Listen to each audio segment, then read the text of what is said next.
kan di implikasi. Saya continue.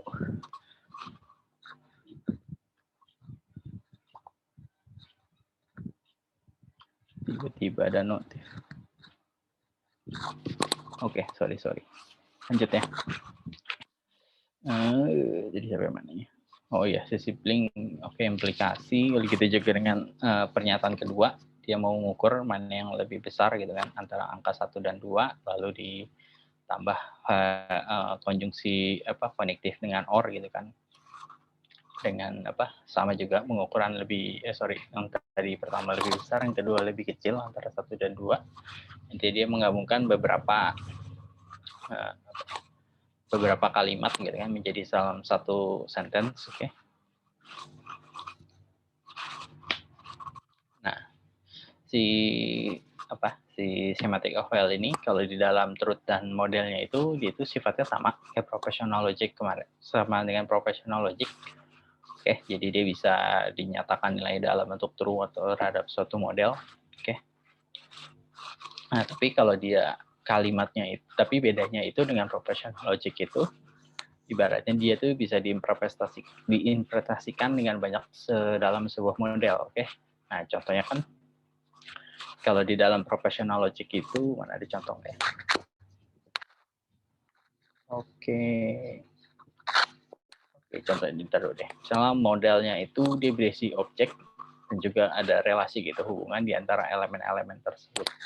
Nah, di sebuah interpretasinya itu mendefinisikan referen yang dipetakan. Oke, jadi contohnya itu constant simbolnya itu adalah objeknya apa, predikat simbolnya itu adalah sebuah relasi, yang fungsional simbolnya itu adalah function relation. Nah, jadi bedanya apa gitu dengan professional logic? Kalau si professional logic kan kita tahu tuh ada kalimat A misalnya yang kita nyatakan dengan P gitu kan, ada kalimat B gitu nyatakan dengan Q, lalu kita bandingin gitu kan, P and Q itu nilainya true atau false, P dan Q gitu nilai apa. Nah, bedanya di si FOL ini ya kita bisa modifikasi nilai si P ini. Oke, tergantung dari kebutuhan kita. Nah, contohnya itu ada di sini.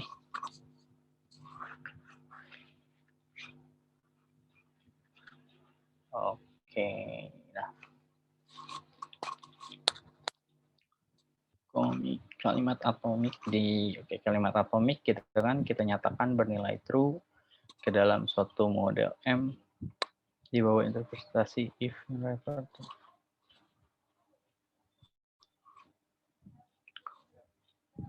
Oke, nah contohnya jadi si kalimat si interpretasinya ini jadi adalah si mana ya? Langsung aja deh. Oke. Jadi pertama tuh kita ada pisah dulu ya. Jadi beberapa ada objek. Nah, contohnya pertama si objek yang kita mau amati ini adalah si person. Oke. Yang kedua itu adalah si king, raja. Yang ketiga itu adalah si ada si kaki kiri atau left leg gitu kan. Oke, nah di mana di sini kita tahu bahwa ketika bahwa si person ini merupakan hubungan ininya adalah sebuah brother. Oke, satu sama brother, sedangkan untuk membedakan mana yang raja atau enggak, di mana si personnya itu dia memiliki crown di kepalanya. Nah, sedangkan yang ada perbedaan lagi di kaki kiri mereka. Ibaratnya kaki kirinya itu ada kita sebut ada benjolan dikit lah. Oke, jadi untuk relationnya gitu kan di dalam set of tuple ini, jadi yang pasti si person ini dia merupakan brother dari raja, dan raja juga adalah brother dari si person ini. Jadi dia sebanyak jumlah person yang ada nanti gitu. Jadi personnya ada 3 berarti kan. Si A adalah person ke si B, B adalah person ke si C, dan si C adalah person lagi brother ke si A gitu. Dan di mana kalau kita mau tahu di antara A, si B, dan si C siapa yang raja, kita cukup cek di antara person itu siapa yang memiliki crown di kepalanya. Jadi kalau dia memiliki kepala berarti dia adalah raja.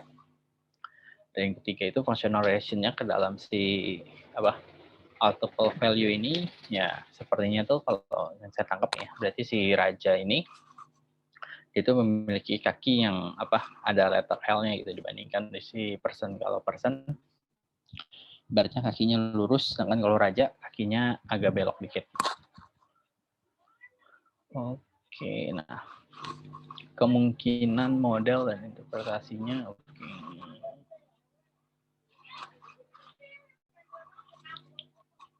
Jadi si entailment, validity, sama si stability ini didefinisikan untuk semua kemungkinan diinterpretasikan dari semua kemungkinan model. Oke. Jadi misalnya kalau kayak apa tadi ini si raja ini kan ketika kayak dibilang tadi brother, kan kita akan kemungkinan setiapnya tuh. Jadi ketika mau kita jabarkan, jadi kita kemungkinan pertama itu untuk setiap, jadi kan di for each gitu, setiap kemungkinan dari number dari domain untuk elemen gitu kan dimulai dari 1 ke n, di mana n itu bisa nggak terbatas. Oke. Dan di setiap data itu masing-masing itu misalnya kita cari lagi gitu kan di looping predikat ke PK di dalam setiap vocab-nya. Lalu di setiap vocab-nya itu kita looping lagi ke dalam possibility itu, lalu kita looping lagi. Banyak kan ini ada apa? Ada 5 tingkatan nih. Nah, jadi ketika kita mau menentukan entailment ke dalam truth table itu, kita anggap mustahil. Kenapa mustahil gitu? Karena ya balik lagi ketika kita mau jabarin semuanya kemungkinan satu persatu, apalagi ini ke dalam 5 tingkatan gitu. Anggaplah kalau datanya cuma 2 gitu, kita masih bisa gitu mencarinya. Tapi ketika datanya sudah anggap aja misalnya 1000 gitu kan. Kalau 1000 kita cari di setiap kemungkinannya sampai 5 kali, berarti kan 1000 pangkat 5 tuh. Nah, berapa tuh 1000 pangkat 5? Berarti 1000, 10 pangkat 15, berapa miliar ya? 1000 pangkat 15, 12 triliun, ya 1 biliun berarti kemungkinan, gitu kan? Itu baru 1000 data, gitu. Dari 1000 data aja kemungkinannya aja udah ada 1 biliun gitu. Ya gimana kalau datanya ada lebih dari itu? Makanya kita anggap bahwa menentukan entailment berdasarkan truth table itu adalah hal yang mustahil. Nah, biasanya ke dalam suatu interpretasi ini kita dimaksudkan itu ke dalam intended interpretation. Interpretation, oke. Okay? Nah, jadi contohnya jika semestanya ini adalah kalimat dari si variable S ini, ya, jadi bentuk universal quantification-nya. Jadi contoh misalnya adalah semua mahasiswa ITTS itu adalah jenius gitu. Oke, berarti kita bentuk gitu kan universal quantification-nya dari mahasiswa, di mana setiap mahasiswa itu kita nyatakan dalam bentuk X. Oke, nah di mana setiap X adalah mahasiswa ITTS, maka gitu kan bahwa X adalah jenius. Oke.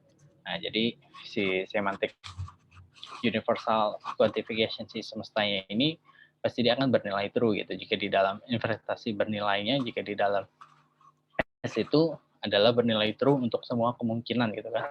Jadi setiap ada entity atau X di dalam si semesta itu, ya udah kita anggap bahwa si X ini mana ya? Oke.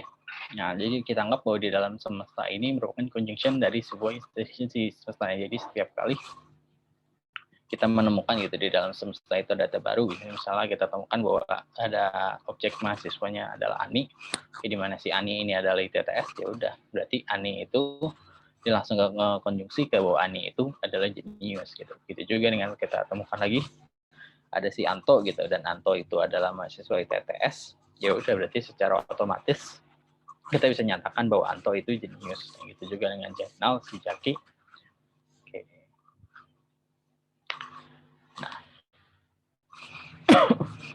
si konjungsi ini atau implikasi ini adalah operator konektif yang digunakan dengan huruf si universal quantification-nya atau A kebalik ya. Jadi masalah sering terjadinya itu ketika kita menggunakan operator N sebagai konektif gitu kan untuk menghubungkan si universal quantification. Nah, contohnya di sini di mana si kita mau cari universal quantification dari mana mahasiswa gitu ya, anggap sebagai X, jadi adalah ITTS dan X adalah jenius. Ini sama artinya berarti kan kalau semua orang adalah mahasiswa ITTS dan dia itu jenius. Oke.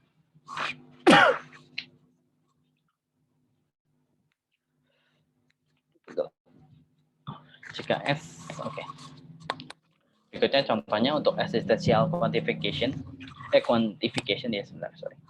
Jadi contohnya jika S adalah kalimat, maka instantiation quantification dari si semesta S-nya ini adalah contoh kalimat gitu. Misalnya ada mahasiswa Gunadarma yang pintar gitu, berarti kan kita anggap mahasiswanya sebagai X dan dia adalah sebenarnya X ini merupakan mahasiswa dari objek Gunadarma gitu kan. Maka si X ini adalah pintar gitu kan. Nah, jadi semantiknya ini kita anggap bahwa si model ini dia bernilai true itu kalau diinterpretasikan di dalam semesta ini ada untuk setidaknya satu kemungkinan different dari si X di dalam sebuah M ya. Nah, dengan kata lain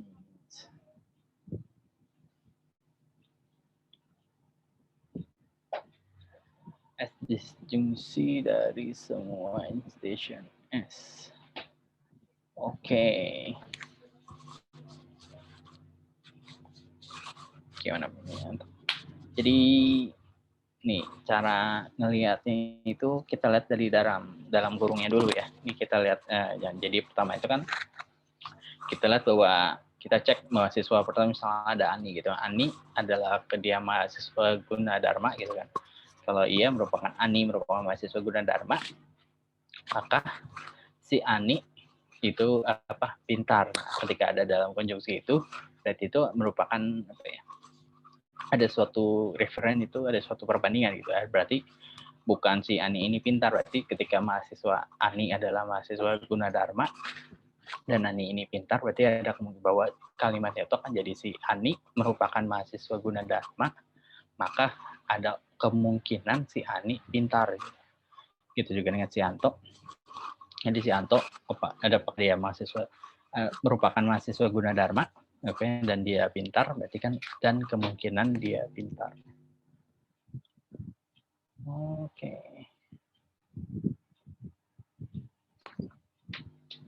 Oke, nah jadi mahasiswa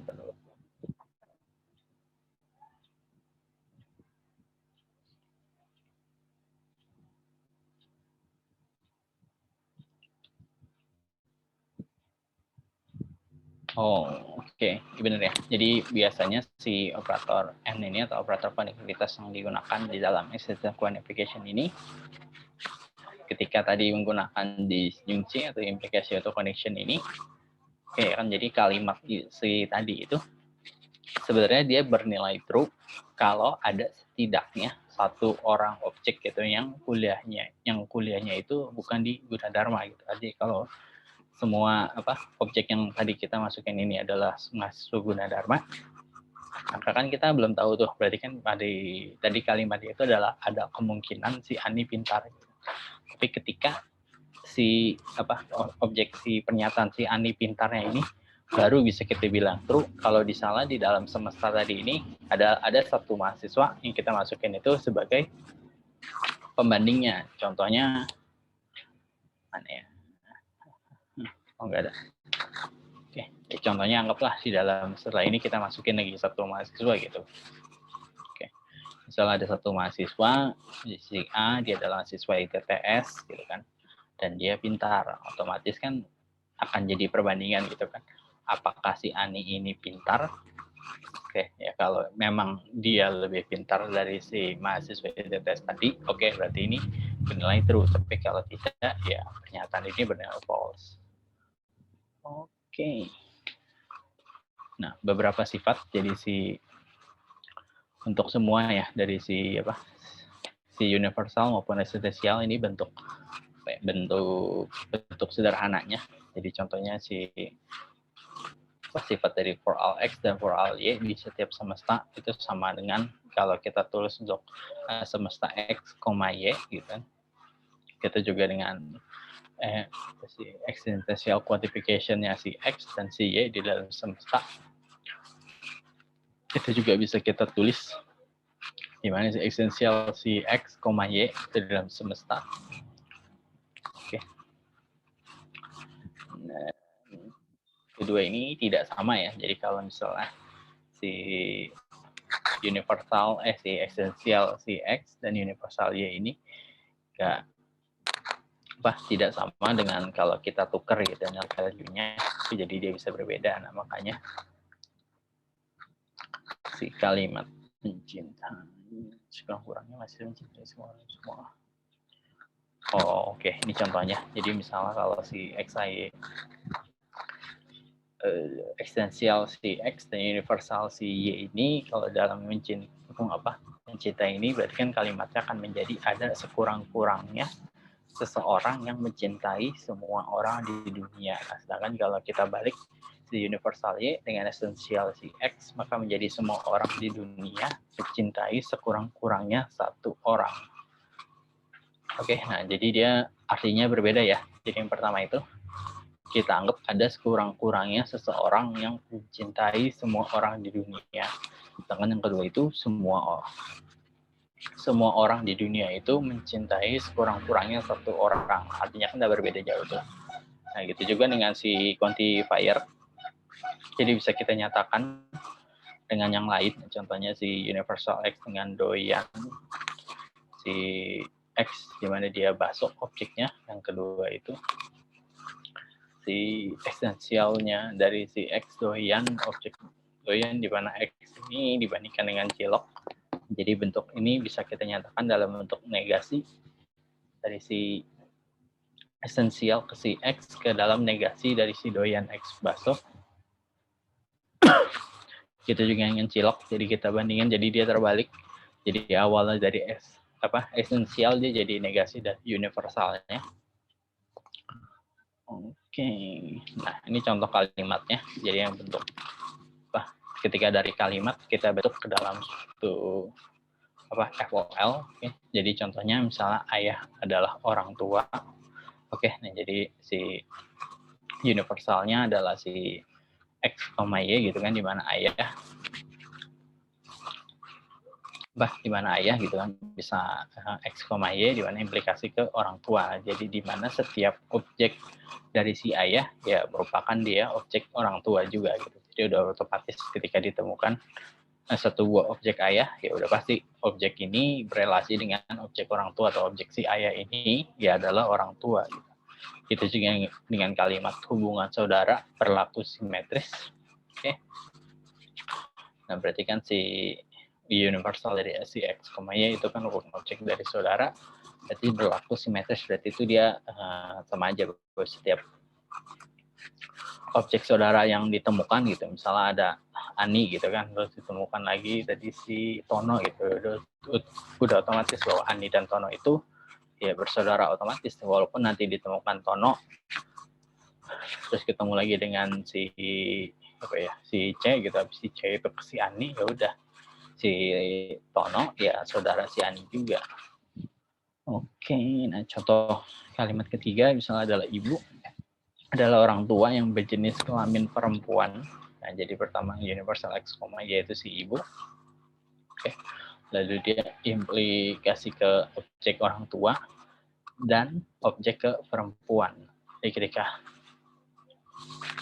kita temukan objek si ibu, udah otomatis berarti ketika objek si ibu ini merupakan objek orang tua juga, dan juga dia merupakan objek perempuan.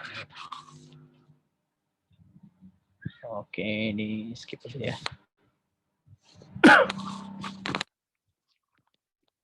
Nah, kalimat equality ini sebagai ekspektasi term 1 dan term 2 merefer ke objek yang sama. Oke, jadi contohnya Anto gitu merupakan objek dari si ayah, dia sama dengan Abdul gitu kan, maka berarti kita anggap bahwa Anto itu sama dengan si Abdul. Oke, maka ya Anto adalah Anto, ya udah itu juga sama karena dia mereka semua ya adalah ayah. Jadi bisa kita gunakan untuk membedakan gitu atau menegasikan dua buah term. Nah, jadi contohnya si sekuensial si kita sebut sebagai function aja lah ya, biar enak, si function mencintai gitu kan, antara Anto dengan si X, dan juga function si Anto function mencintai antara Anto dengan si Y gitu kan. Dan gitu kan, di mana si X ini dinegasi ya, berarti kan X ini sama dengan Y, berarti kan X ini tidak sama dengan Y, oke? Nah, jadi kita anggap bahwa si Anto mendua.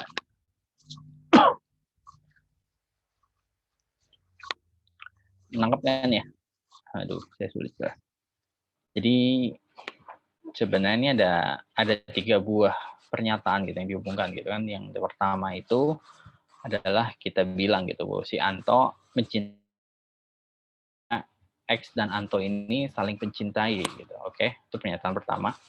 Lalu pernyataan kedua ini si Y dan si Anto ini juga saling mencintai gitu kan. Ada 2 nih, berarti kan si Anto mencintai dengan X dan Anto saling mencintai, dan yang kedua itu Y dan Anto saling mencintai. Yang ketiga itu adalah dia mengecek apakah si X dan Y ini adalah orang yang sama nih, apakah sama gitu kan.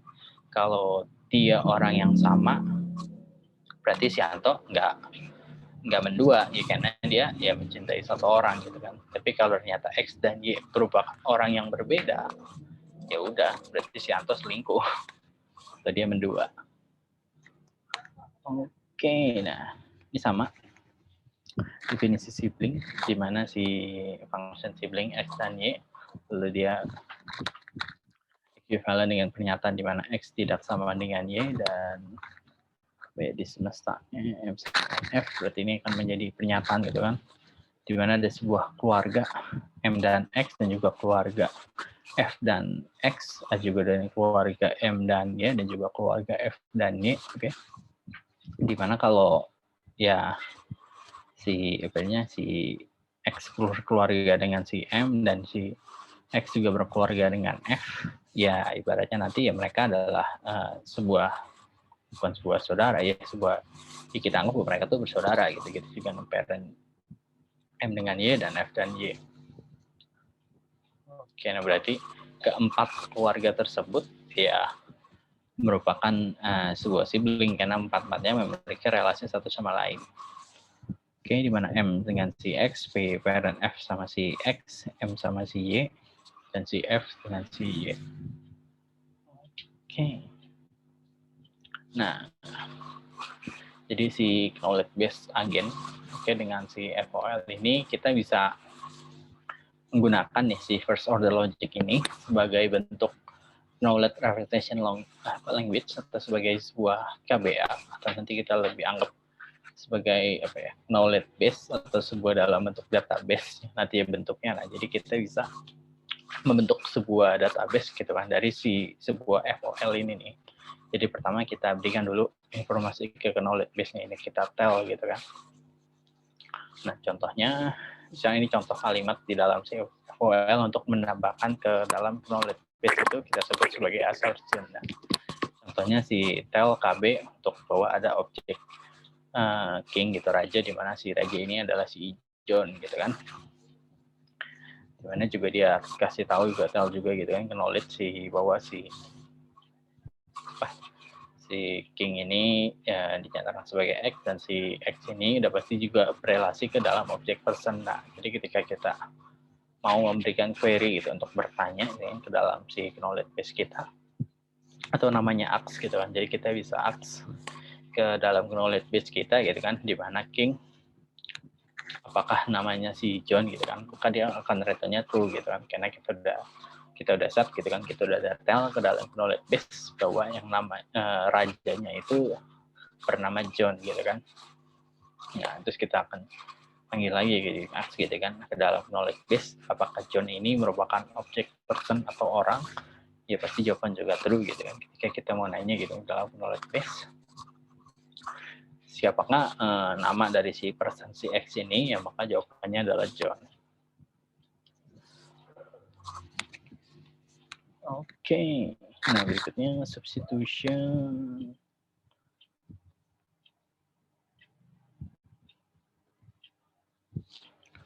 Oke, nah jadi sebuah query dengan existential variable bertanya ke dalam KB apakah ada X sedemikian sehingga titik-titik. Nah, kan kalau seperti ini kan jawabannya tuh adalah ya atau tidak gitu kan. Tapi di dalam si FOL ini akan lebih baik gitu kan jika jawabannya itu adalah nilai sebuah bentuk nilai gitu atau bentuk objek tujuannya, di mana si query-nya itu udah pasti nilainya itu true.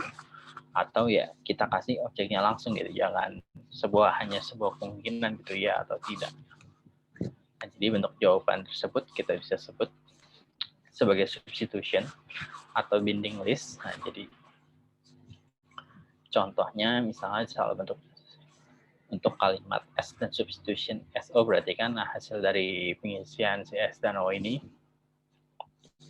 So, kita mau bertanya gitu kan ke dalam si semesta ini, lebih pintar apakah si X dan Y ini lebih pintar gitu kan, dimana kita kasih tahu bahwa si X ini Ani dan Y ini Anto gitu kan. Ketika kita panggil SO lebih pintar Ani dan Anto, maka kan kalau sebelumnya ya dia hanya bisa jawab gitu kan, ya atau tidak gitu kan, apakah Ani lebih pintar dari Anto, bisa ya, bisa tidak. Tapi kan kalau seperti ini maka return-nya itu udah pasti ketika ditanya siapa yang lebih pintar, ya return-nya antara Ani atau Anto. Oke.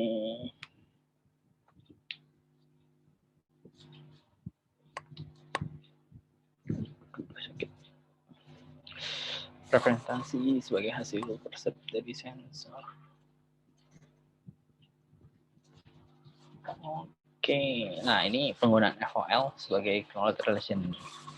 Tadi ya, jika sudah dalam bentuk suatu database, kita mau penggunaan FOL-nya. Contohnya, dalam permainan rumpus word di dalam pertemuan kita sebelumnya. Nah, contohnya untuk hasil persep dari sensor, itu kan dia ada 3 tuh, yaitu si smell, ada debris, sama glitter gitu kan, kilauan, dan juga ada waktu gitu kan, perhatian. Nah, jadi ketika dia tanya gitu kan, dia tell cara knowledge base-nya, persampling apa yang dia terima gitu kan. Tapi kalau nggak ada, ya berarti kan waktunya 1. Ketika kita tell juga, ketika di persamplingnya itu ada apa, yaitu ada smell, maka gitu, penggunaan waktunya adalah 2. Ketika kita tell ke dalam di mana receiving-nya itu adalah debris dan juga glitter, maka untuk tindakannya adalah 3 gitu kan. Nah, untuk menentukan tindakan yang diambil gitu kan, nah di sini kita kasih data mentah yang perlu diolah. Nah, di mana si untuk universal dari si A, K dan W-nya ini kita persep gitu kan, smell bentuknya apa gitu kan. Misalnya pertama itu dia adalah smell, kasih A dan K-nya ini di mana, berarti kan yang dilakukan berarti dia adalah mencium bau dari si monster mumpusnya ini. Sedangkan kalau si W persepnya adalah breeze, berarti dia akan merasakan hembusan angin gitu kan. Nah, sedangkan persepnya dari si adalah yang ketiga itu glitter, berarti kan dia melihat kilauan. Nah, tindakan rasionalnya ketika dia melihat kilauan, ya kita udah tahu pasti gitu kan, buat tindakan terbaiknya ya udah tinggal pencet grab aja gitu. Tapi kalau merasa hembusan itu kan dia masih harus cek lagi tuh kemungkinan dari PN kali N ya. Oke. Nah, oke. Nah, jadi ini kemungkinan di agennya ya. Jadi kalau dia mencium bau, berarti ada kemungkinan bahwa kita bikin status kita bahwa kamarnya ini adalah busuk. Sedangkan kalau merasa hembusan, bahwa ini kamarnya angin. Sedangkan kalau melihat kilauan, kamarnya emas. Oke. Di kamar sebelah lubang ada hembusan. Di kamar sebelah lubang jebakan ada hembusan angin. Oke, nah di diagnosisnya berarti kan kita simpulkan bahwa di kamar angin atau si Y ada di sebelahannya. Berarti ada jebakan si X dan dia posisinya adalah X dan Y ini bersebelahan. Itu juga dengan si negasi dari si kamar angin, berapa negasi sama ya pernyataannya. Nah, jadi causal rule-nya kita akan rubah gitu kan, di mana jebakan si X ini adalah dia bersebelahan antara si X dan Y dengan kamar angin. Oke. Nah, jadi si kamar angin ini juga bisa kita bentuk si kamar angin kan implikasi dari adanya jebakan dan dia bersebelahan gitu di antara si X dan si Y. Oke. Nah, jadi si knowledge engineering-nya itu antara si diagnosis dengan causal atau model base ini, si rasional penting misalnya kita diagnosa gitu kan secara medis, secara AI. artificial intelligence biasa kan dulu kita diagnostik gitu ya. Sekarang namanya model based. Nah, proses merancang kalimat-kalimat si representasikan sifat dunia ini kita sebut sebagai knowledge engineering, dan di mana dia memprogram secara deklaratif atau mengkodekan fakta dan aturan dari domain yang spesifik gitu. Nah, sedikit jargon aja ya, di mana apa ya, agent programmer itu sama dengan knowledge engineer. Nah, jadi gimana mekanisme proses.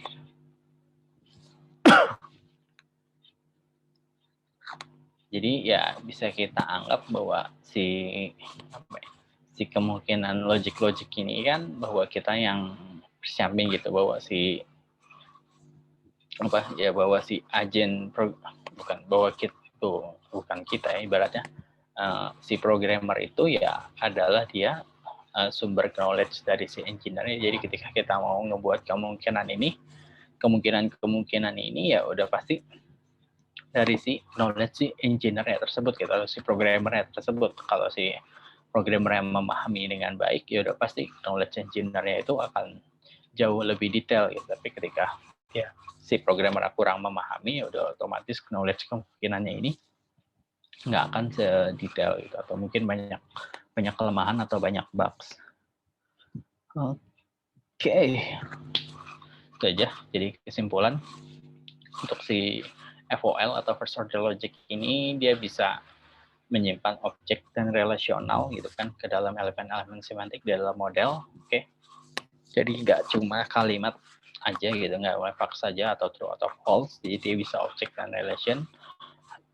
Lalu di dalam FOL ini biasa ada beberapa ya, ada bisa berupa konstan, ada berupa function, predicate, equality atau quantifier.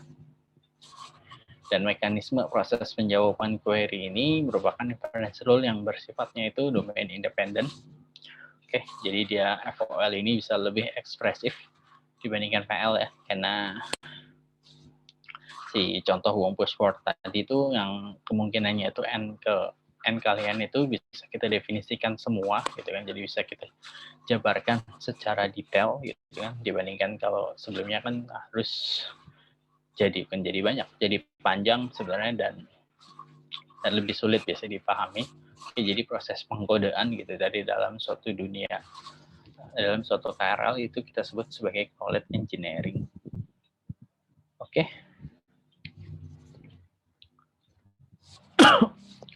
Sekian dari saya.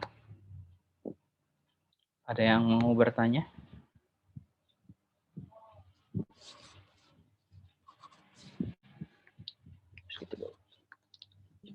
Belum, Pak. Sorry ya, kalau saya agak buru-buru, soalnya punggung saya kesleo, nggak boleh duduk lama-lama.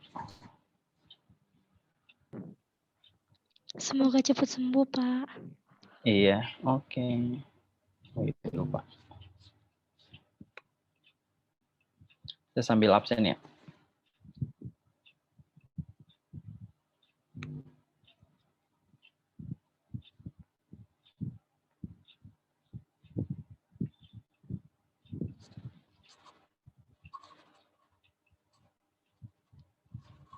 Waduh, udah bisa lihat ya nilai UTS?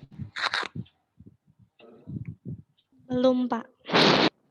Itu udah tahu Nantinya bagus-bagus. jatuhnya nilai aku. Itu tanya, Pak. Udah nanya, nggak ada tanda tanyanya.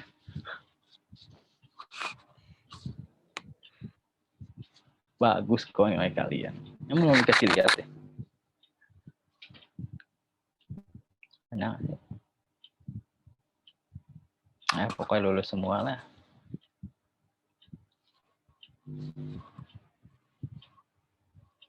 Walaupun jawaban kalian kurang kreatif sih.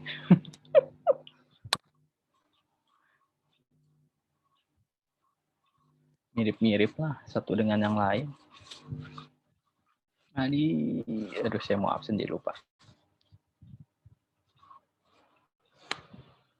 Sambil saya absen ya. Wendy Nur Hermansyah ada?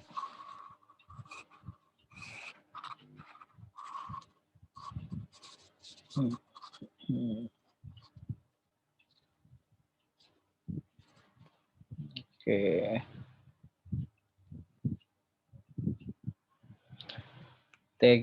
Tegar M. Rifki. Kenapa jadi saya orang Wah, jadi Hadir, Pak. Tegar. Aldi Setiawan. Hadir, Pak.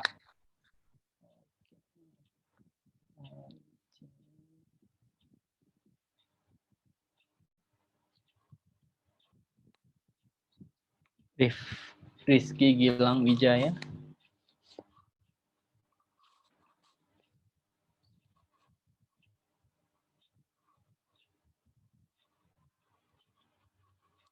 Ada Rizky Gilang Wijaya.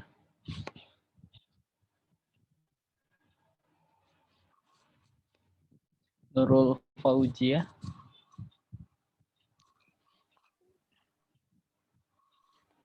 Hadir, Pak. Oke.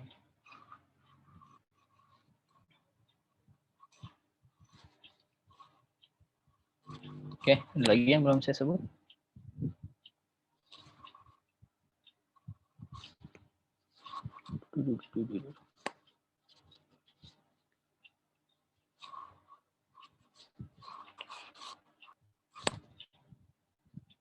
Oke ya, saya akhirin pertemuan hari ini. Thank you semuanya. Sorry kalau agak terburu-buru. Oke, next time kita lebih santai lagi ibaratnya. Lebih ini. Oke. Thank you semuanya. See you. Arigato. Bye-bye. Thank you, sir. Yo. Bye.